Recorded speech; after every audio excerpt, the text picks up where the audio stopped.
네, 이제 강의는 다 마치고 이번 시간에는 지난번에 그 질의서들을 많이 받았는데 질문 가운데 몇 가지 필요한 내용에 대해서 답변을 하는 것으로 이번 시간은 대체를 하려고 합니다.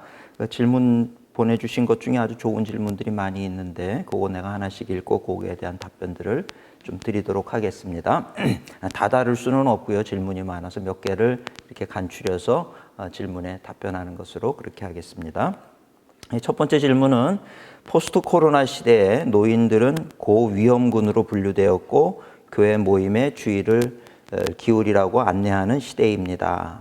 현재 시골 교회는 대부분 고령화된 사회이고 전도 대상자들 또한 고위험군인 노인들인데 이런 시대에 효과적인 방안으로는 무엇이 있을까요? 이런 질문입니다. 참 요즘 코로나 시대에 코로나19로 인해서 이 접촉이 아주 힘들어진 그런 상황 속에서 어떻게 전도하느냐, 특별히 이제 노인분들만 있는 그런 교회에서는 어떻게 해야 되느냐 이런 내용입니다. 뭐 노인뿐만 아니라 또 뭐 어떤 특수한 상황에 있는 그런 목회 현장에 계시는 분들도 계시고요. 또 이제 뭐 교회 학교를 하더라도 어느 좀 특수한 곳에 특수한 상황인 그런 경우들이 있겠죠.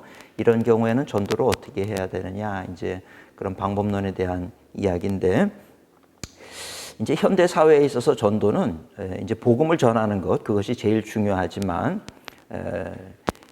요즘은 뭐 예수님 믿으세요. 그죠? 뭐 그 교회 그러면 예수님 믿으라 그러고 그래야 구원받는다. 이 얘기는 모든 사람들이 다 이미 아는 이야기입니다. 식상한 이야기이기 때문에 그냥 그렇게 접근하는 것으로는 그분들의 어떤 매력이나 관심을 끌 수가 없다라고 하는 거죠. 그러니까 오히려 그분들의 필요가 뭘까? 그 지역 사회의 그 상황을 좀 살펴보는 것이 굉장히 중요합니다. 노인분들 취약한 그런 분들의 경우는 뭐 마스크가 필요하거나 또는 뭐 생필품이 필요하거나 여러 가지가 있겠죠. 그러니까 그 필요를 좀 이렇게 잘 볼 필요가 있고 그런 거에 대해서 도움을 주기 위해서 이제 뭐 작은 상자 같은 데다가 그런 필요한 물품들을 넣어서 전달을 한다든지 이런 것도 굉장히 좋은 방법이고 대화가 될 수 있는 그런 길이기 때문에 이런 어떤 소통의 도구가 필요하다 이렇게 볼 수가 있습니다. 그래서 그런 걸 가지고 가서 전달을 하면서 요즘 힘든 것은 없으시냐 그러고 이야기를 먼저 들어주는 거 이런 것들이 참 중요합니다. 들어주다 보면은 뭐 힘들고 아프고 어려운 그런 이야기들 나올 때 제가 좀 기도해 드려도 될까요? 뭐 이렇게 접근을 할 수도 있는 거죠. 그래서 자꾸 이 전도에 있어서 제일 중요한 거는 이 관계전도, 요즘 관계전도 얘기 많이 하는데 관계전도의 핵심은 관계를 맺는 거거든요. 이게 얘기를 들어주는 그런 부분들이 굉장히 필요합니다. 그래서 이것은 뭐 어린이 전도도 마찬가지예요. 아이들하고 먼저 얘기 좀 하자, 뭐 그럴 수도 있고요. 청소년들, 문제아들 다 필요한 것이 무엇인지를 생각을 하고 그들에게 내가 사랑의 마음으로 접근을 해서 대화를 한다 그러면 대화가 쉽겠죠. 근데 지금 요즘은 코로나19 시대이기 때문에 한 가지 특별히 조심하셔야 될 것은 거리 두기라든지 마스크 손 씻기라든지 이런 것들을 좀 정확하게 우리가 숙지할 필요가 있고 오히려 노인분들이라 그러면 그분들에게 우리가 접근할 때 손 세정제를 갖다 드린다든지 마스크 주면서 이런 건 이렇게 지키셔야 됩니다. 좀 그렇게 얘기를 해주면서 오히려 접근을 하면 오히려 대화가 쉬워질 수도 있을 거라고 생각이 됩니다. 그래서 그런 지혜를 가지고 필요한 것이 무엇인가를 먼저 생각하고 접근하는 그런 전도 방법이 매우 필요하다 이렇게 말씀드릴 수가 있겠습니다.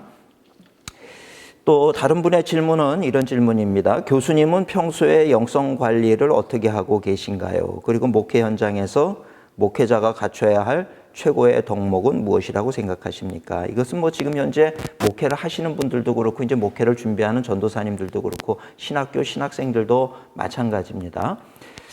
목회자에게 있어서 제일 중요한 것은 사실 뭐 시간 관리도 중요하고 건강 관리도 중요하고 다 중요하지만 제일 중요하게 생각해야 되는 부분은 바로 이 영성 관리다 이렇게 얘기할 수가 있죠. 이 영성이 우리의 어떤 뿌리가 되는 거예요. 기초가 되는 것은 영성입니다. 그래서 이 영성 관리가 제대로 안 돼 있는데 내가 시간 관리 잘하고 공부 많이 하고 지식적으로 많은 지식을 내가 가지고 있다 할지라도 그런 것들을 교인들에게 풀어놨을 때 교인들의 마음에 감동을 주는 것은 사실 지식 가지고는 감동을 주지를 못해요.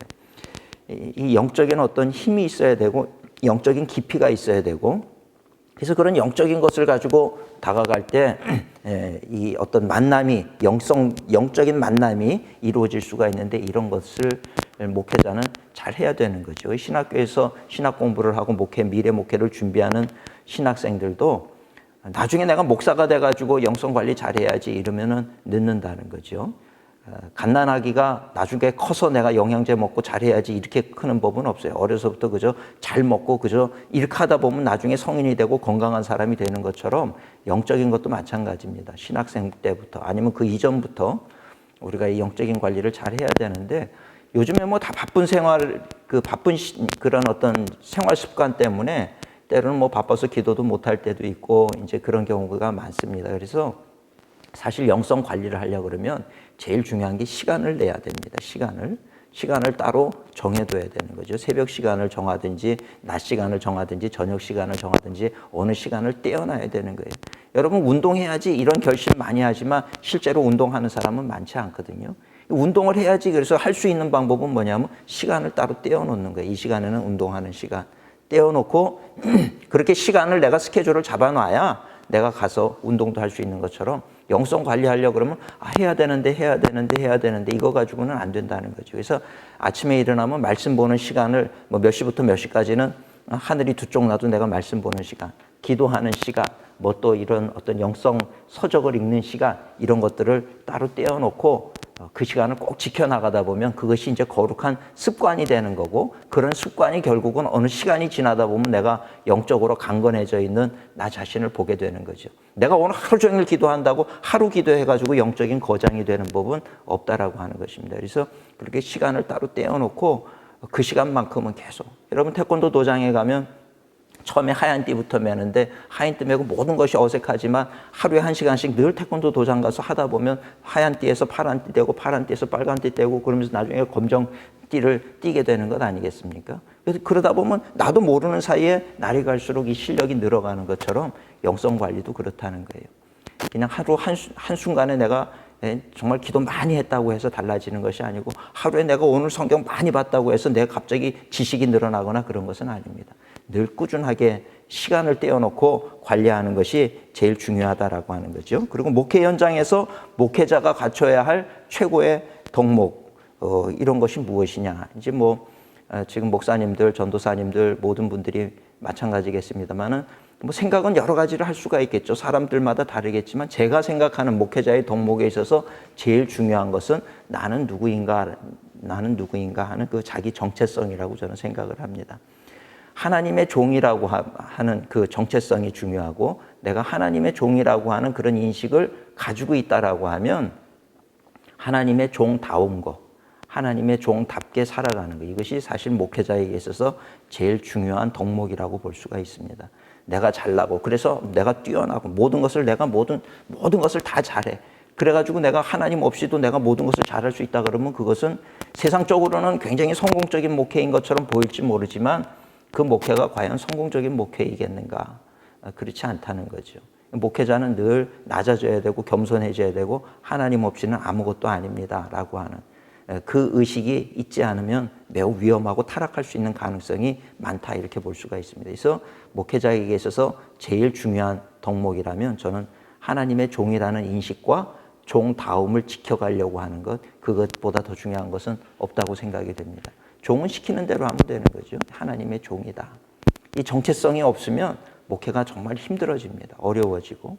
그러나 내가 하나님의 종이다. 하나님이 시키신 일을 내가 한다. 이 의식이 있다 그러면 어떤 어려운 일을 맡아도 거기서 우리는 기쁨을 취할 수가 있고 거기서 가치를 발견할 수가 있고 내가 오히려 어렵고 힘들면 힘들수록 더 깊은 감사가 나오게 되는 거죠.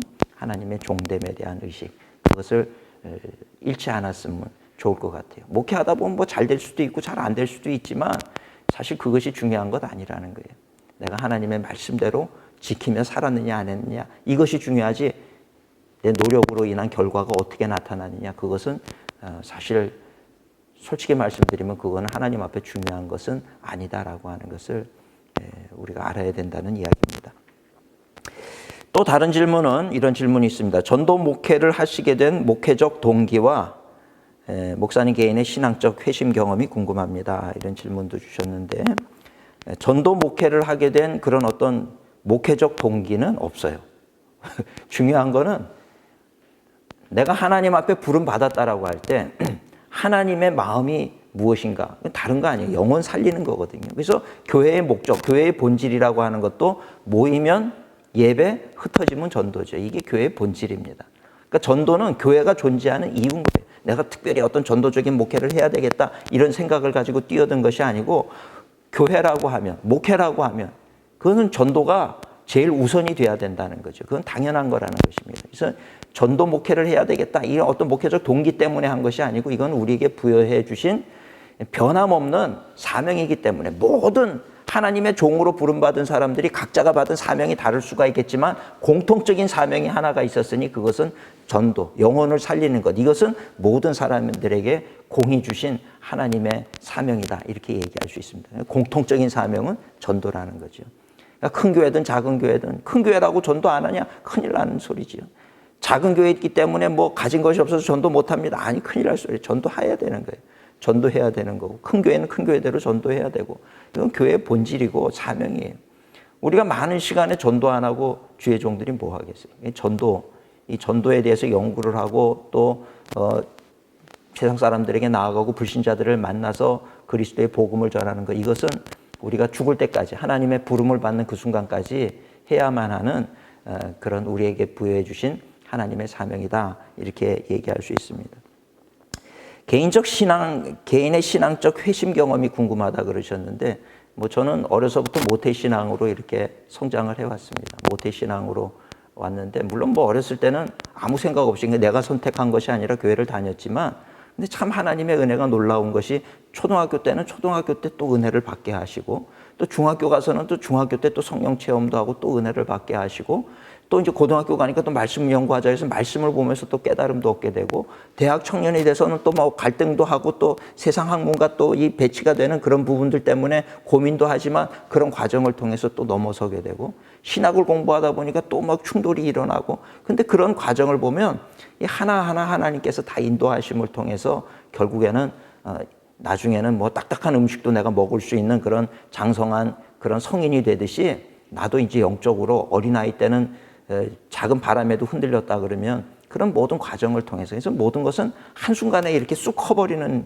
경우는 없는 것 같아요. 우리가 어떤 뭐 밭에다가 씨앗을 심어도 그 씨앗을 심고 물을 그날 많이 주고 비료를 많이 줬다고 그 다음날 바로 열매 맺는 건 아니지 않습니까?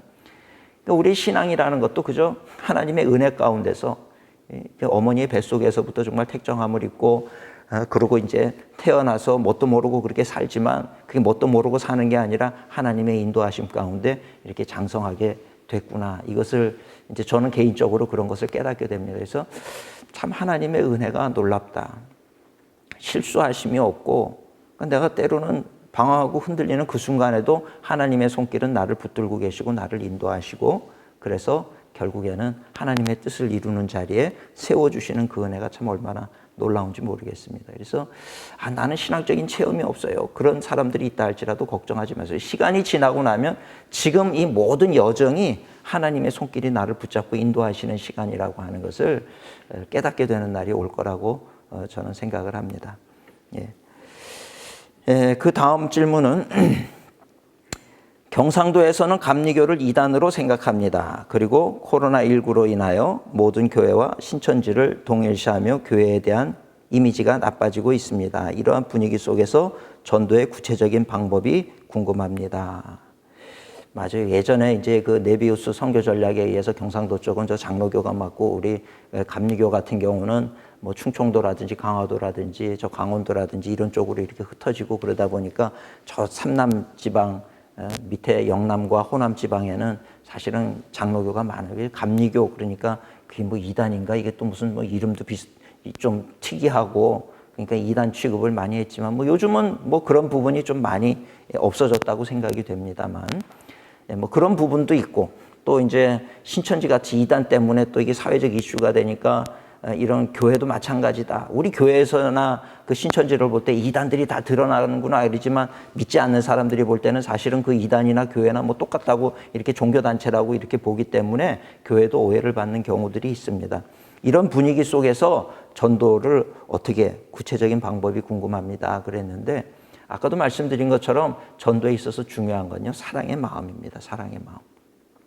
사랑의 마음을 가지고 접근을 하면 어느 시대 어떤 환경에 있다 할지라도 사람들이 마음 문을 여는 거예요.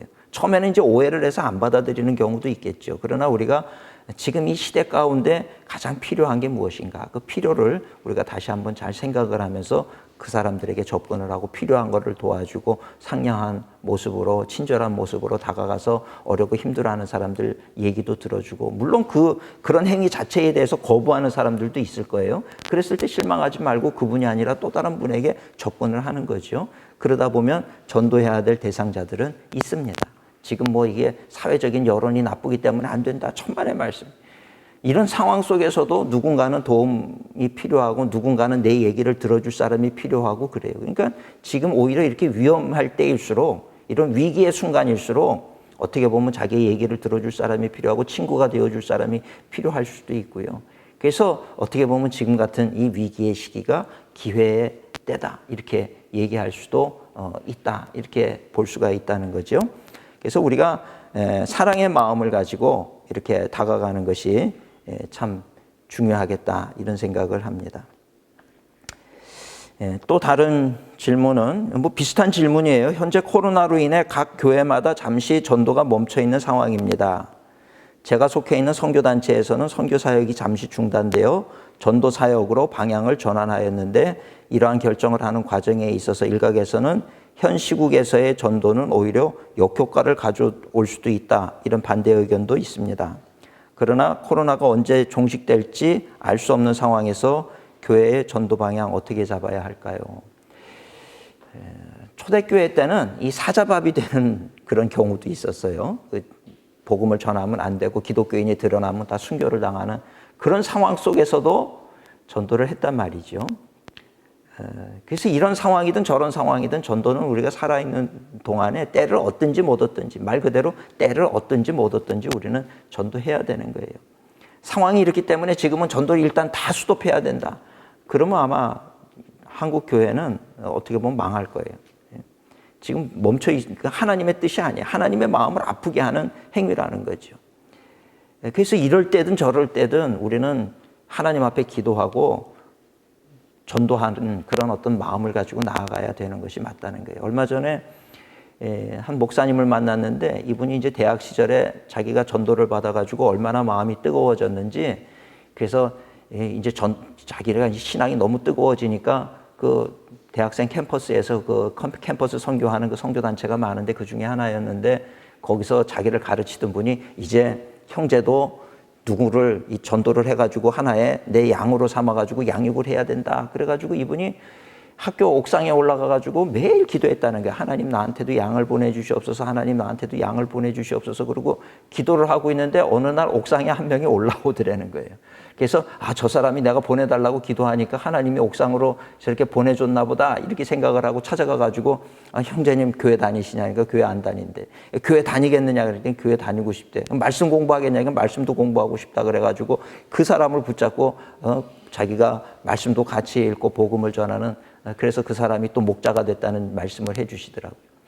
안 될 것 같아도 그렇게 기도하고 하나님 나한테도 내가 양육할 수 있는 양을 보내주세요. 양을 보내주세요. 기도했더니 하나님께서 이렇게 보내주셨다는 그런 이야기입니다. 오늘 우리가 전도가 안 된다 그러지만 안 되는 게 아니야. 안 하는 거지. 그래서 이런 상황 저런 상황 뭐 우리는 그거 자꾸 핑계를 대요. 나는 없어서 못하고 지금 상황이 어려워서 못하고 이래서 안 되고 저래서 안 되고 코로나 때문에 안 되고 지금은 교회가 배척을 받고 핍박을 받는 상황이니 안 되고 아니요. 이런 상황 속에서도 여러분 주변에 보세요. 하는 교회들은 열심히 하고 여기 또 열심히 하는 교회들은 또 단단하게 세워져 가는 것을 보게 된다는 거죠. 그러니까 어느 뭐 시기 이런 거 상관없이 전도는 때를 얻든지 못 얻든지 해야 되는 것이고 그렇게 하게 될 때 반드시 열매는 있다. 그런데 그렇게 할 때 우리가 잘 생각해야 되는 것은 사랑의 마음을 가지고 또 저들에게 필요가 무엇인지를 가가지고 다짜고짜 상황도 안 들어보면서 그저 예수 믿으세요 이러고 전하면 반감을 갖게 되는 거죠. 지금은 오히려 코로나기 때문에 전도하기가 더 쉬워졌다는 거예요. 왜? 마스크 준비하고 또 이 손세정제 준비하고 그다음에 또 생활 필수품 몇 개 이렇게 딱 넣어가지고 그런 걸 가지고 거리로 가지고 나가든지 어려운 노인분들이나 독거 노인들 사는 곳에 가가지고 그런 것을 전달해 주면서 얘기 들어주고 얘기 들어주다 보면 혼자 외로우니까 또 그런저런 얘기들을 다 쏟아놓게 되면 그걸 들으면서 기도해 주고 복음을 전하고 이거 얼마나 좋은 기회입니까? 근데 갈 때 우리가 마스크 벗으면 안 되겠죠. 마스크 쓰고 손 세정하고 예방수칙 지키면서 그렇게 다가가는 것은 지금 사회에서도 다 환영하고 있지 않습니까? 그렇게 뭔가 나눠주고 하는 거 볼 때 전 세계적으로 한국에서 이런 거 뭐 필요한 것들 서로 나눠주고 하는 거 볼 때 참 한국이 대단하다 이런 얘기들을 하고 있는데 그렇다는 거예요. 근데 그런 생활 수칙을 지키지 아니하면서 가가지고 막 무례하게 예수 믿으라 그러고 이제 그렇게 하면 그런 것들은 문제가 되겠죠. 그래서 오히려 우리가 모범적으로 그런 방역 절차를 지키면서 예방 수칙을 지키면서 다가간다라고 하면 오히려 더 기독교가 칭찬받고 또 많은 사람들이 호감을 얻는 그런 시간도 될 수 있지 않겠나 이런 생각을 하게 됩니다. 현 시대는 코로나 시대라고 할 만큼 사회적 거리두기에 익숙한 시대이다. 대형 교회뿐만 아니라 대면하는 교회의 예배 형태가 타겟이 되었던 이번 코로나 사태 경시해서는 안 될 것 같다. 뭐 이런 얘기인데, 뭐 똑같은 얘기지요. 똑같은 얘기. 지금 이 코로나 얘기 대부분 참 많이 나오는 그런 이야기들인 것 같습니다. 동일한 이야기니까 뭐 지금 제가 얘기한 내용들을 잘 고려하시면 될 것 같고요. 다른 질문 한번 보겠습니다. 미래교회는 현재의 대형교회보다는 선교적 공동체, 지역사회 교회로서 소규모화 내지는 탈제도화되어 교회도 실용성을 추구하는 것이 트렌드가 될 것이라 생각합니다. 목회자뿐 아니라 평신도 리더들을 중점적으로 변화해야 할 부분은 어떤 것입니까? 좋은 질문인 것 같아요. 이제 뭔가 뉴 노말이라고 하는 얘기가 나오죠. 노말이라고 하는 거 뭐 평상시에 그런 어떤 생활 방식을 노말이라고 얘기를 하는데 뉴 노말이라고 하는 건 우리 이제 평소 생활 방식이나 양식이 이제는 달라진다는 거예요. 이제 이렇게 달라지는 그런 시대를 우리가 맞게 되었다. 지금 이렇게 볼 수가 있는 거죠. 예, 맞아요. 이제 과거로 돌아갈 수 없다고 얘기하지만 사실 많은 부분은 과거로 돌아갈 거예요. 그러나 또 이제 새로운 부분들도 많이 생기게 될 겁니다. 이번 코로나 때문에 우리가 지금 뭐 화상으로 이렇게 뭐 회의를 하고 하는 것이 이 코로나 없었으면 앞으로 한 5년, 10년 뒤에나 있을 일이 지금 갑자기 한순간에 다 땡겨져 버리고 온라인 예배라든지 지금 뭐 이런 것들이 지금 굉장히 발전해 버렸어요. 한순간에 이렇게 빠르게 발전하다 보니까 이제는 정말 새로운 그런 어떤 우리가 문명의 이기를 사용하는 그런 시대가 되었다 이렇게 볼 수가 있는 거죠. 이러할 때 탈제도화 맞아요. 이제는 좀 제도를 벗어나야 됩니다. 조직 구조라고 하는 것도 옛날에는 피라밋 구조였다라고 하면 이제는 피라밋의 제일 꼭대기에 이제 사장님이 계시고 그다음 중간 관리자가 있고 이렇게 돼 있는 이 피라밋 조직이 이제 21세기에는 이게 90도 이렇게 회전됐다. 뭐 그런 얘기도 합니다. 그래서 사장님이 옆에 있고 그다음 중간 관리자 그다음에 일반 사원들이 이렇게 되는데 이게 또 한 바퀴 더 돌아서 180도 돌면은 이제 역삼각형의 구조가 되는 거죠. 그래서 보스가 제일 밑에 있고 중간 관리자가 있고 제일 위에는 사원들이 있고 그 위에 뭐가 있느냐? 고객들이 있다는 거죠. 그래서 고객 중심의 이제 조직이 돼야 된다. 뭐 이런 얘기도 있고요. 또 한 단계 더 나가서 이제 이게 360도를 돌면은 다시 원상복귀 되지 않습니까? 이 조직이 이렇게 원상복귀가 되는데 거기에 보면은 보스가 제일 위에 있고 근데 그 원상 피라밋 조직이 아니라 위에서 그 피라밋 조직을 누른다는 거예요. 그러면 이게 납작해지는데 그러면 이걸 뭐라고 얘기하면 어떤 분들이 피자형 조직이라고 얘기를 하더라고요. 피자형 조직. 피자에 보면은 그 판 위에 뭐 이 토핑들이 막 올라가 있잖아요. 그 제일 위에 보스가 이제 이렇게 눌려졌으니 어떻게 되겠습니까? 보스가 눌려졌으니 거기 제일 위에 가운데 있는 토핑이 되는 거죠. 그러니까 평면적인 그런 조직이 된다는 거예요. 그러면서 중간 관리자들은 앞으로 없어질 것이다. 예전에는 이제 중간 관리자의 역할이 있었지만 이제는 그 중간 관리자의 역할이라고 하는 것이 이제는 없어지는 거예요. 이제는 바로 다이렉트로 다 이제 뭐 SNS라든지 뭐 이런 거 통해서 카톡이라든지 이제는 뭐 우리가 실시간 영상 보듯이 그렇게 모든 것들을 다 이제는 보스와 그 사장님과 다 이제 연관이 될 수 있기 때문에 중간 관리자들의 역할이 이제는 사라지게 될 것이고 그래서 조직도 이제 더 간편화될 것이다. 이제 이렇게 보는 경향가 많이 있습니다. 그래서 그런 일들이 일어나지 않겠나 이제 이렇게 생각을 하는 분들도 많이 있습니다. 그래서 이제 이 제도화라고 하는 것, 실용성을 추구하는 것이 트렌드가 된다는 이 말씀은 맞는 이야기입니다. 그래서 교회에서 앞으로 어떤 목회를 할 것인가, 목회에 있어서 내가 버려서는 안 되는 본질, 그거를 붙잡아야 되고, 그러나 방법론은 달라져야 되는 거죠. 실용화 방법을 써야 되는 거예요. 먹혀 들어갈 수 있는 실용적인 방법을 사용하지 않으면 안 되는 그런 시대가 됐다, 이렇게 볼 수가 있다는 것입니다. 그래서 한번 우리 목사님들이나 전도사님들이나 우리 이제 뭐 교회 학교를 담당하시는 분들이나 또 이런 누가 됐든지 한번 어느 순간에 가만히 자리에 앉아가지고 한번 고민을 해보시는 거예요. 교회가 버려야 할 것이 무엇인가? 교회가 본질로 남겨둬야 될 것은 무엇인가? 더 실용적으로 강화돼야 될 부분은 무엇인가? 지금 불필요하게 사용되고 있는 것들은 무엇인가? 이런 것들을 봐서 그런 것들을 좀 한번 정리하는 그런 시간이 필요할 것 같습니다. 그래서 이제 다음 시간, 이제 마지막 시간이 될 때, 마지막 시간은 제가 과제를 내어 드릴 건데, 이제 이 과제를 이제 제가 그 문제를 낼 거예요. 근데 지금 말씀드린 이런 부분들이 아마 과제가 될 것입니다. 그래서 그 과제 속에 이제 우리 교회가 남겨야 될 것이 무엇이고, 버려야 될 것이 무엇이고, 본질은 무엇이고, 어떻게 강화할 것이고, 이런 것들을 제가 문제를 내드릴 터인데, 그거에 대해서 곰곰이 생각을 해보세요. 내 생각에는 이런 것들은 없어져야 돼, 이런 것들은 좀 생겨야 돼. 답은 없습니다. 정답은 없지만 여러분들 의견이 어느 정도 합당한가, 타당한가 하는 것을 제가 좀 보고 그렇게 평가를 하려고 그럽니다. 그래서 그런 질문서를 다음 시간에 올려놓을 터이니까 그걸 보시면서 페이퍼로 해서 한 A4 3장 정도, A4 3장 정도로 해가지고 생각을 잘 정리를 해서 이메일로 보내주시면 제가 그걸 가지고 평가를 하도록 그렇게 하겠습니다. 뭐 다 질문들이 또 많이 있지만 대체적으로 볼 때 코로나 시대에 어떻게 해야 되느냐, 뭐 이제 이런 얘기들이 많이 있어서 그런 부분들 뭐 다 대동소이한 이야기입니다. 방법은 있다, 이렇게 생각하시고 계속해서 잘 접근을 하시면 좋을 것 같습니다. 오늘 강의는 여기까지 하도록 그렇게 하겠습니다. 수고하셨습니다.